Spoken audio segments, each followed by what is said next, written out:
Sudirman Said beberkan sejumlah upaya penjegalan Anies Baswedan menuju Pilpres 2024. Upaya penjegalan Anies Baswedan untuk maju menjadi calon presiden, capres, pada Pilpres 2024 disebut bukanlah isapan jempol saja. Tanda-tanda kalau Anies akan dijegal pun disebut sudah terlihat.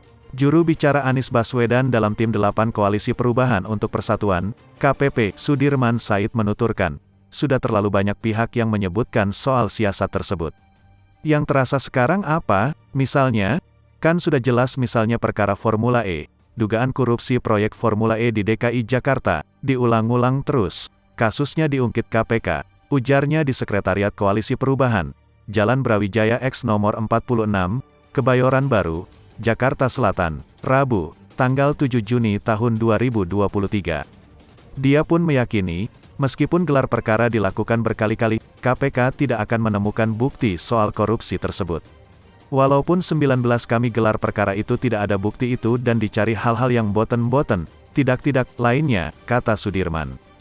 Kemudian, partai yang tergabung dalam koalisi perubahan yakni Demokrat dan Nasdem juga mengalami tantangan berat yang berhadapan dengan hukum. Begitupun PKS, partai yang juga tergabung dalam koalisi perubahan, disebutkan oleh banyak pihak.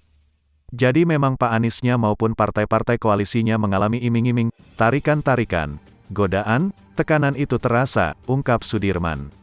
Diketahui, saat ini Partai Demokrat harus dihadapkan dengan peninjauan kembali, PK, di Mahkamah Agung, yang diajukan oleh Kepala Kantor Staf Kepresidenan, KSP, Muldoko. Dalam PK tersebut Muldoko hendak mengambil alih kepengurusan Partai Demokrat. Sementara, Nasdem, Sekretaris Jenderal partai yang sebelumnya menjabat sebagai Menteri Komunikasi dan Informatika, Menkominfo, Johnny G. Plate ditetapkan sebagai tersangka kasus dugaan korupsi Menara BTS. Menurut Sudirman, isu penjegalan Anies itu diungkapkan oleh pengamat dan pihak lainnya. Sehingga, Koalisi Perubahan kata Sudirman sudah merasakan hal itu. Ini memang sesuatu yang nyata, isu penjegalan Anies, dan ini sebetulnya hal yang ya memang kompetisi begitulah.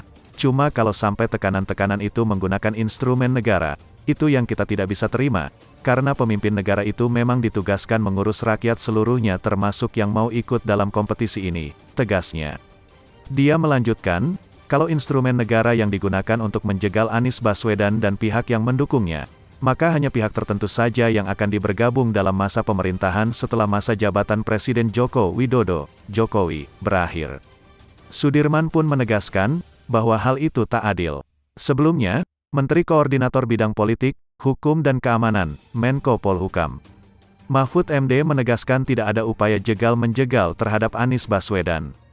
Ndak ada menjegal, malah saya katakan kepada dia, Anies, kamu harus usahakan di dalam berbagai forum agar koalisi yang mendukung Anies itu kompak, agar Anies tidak dijegal oleh internalnya sendiri, kata Mahfud saat peringatan Hari Lahir Pancasila di NTT. Kamis, tanggal 1 Juni tahun 2023.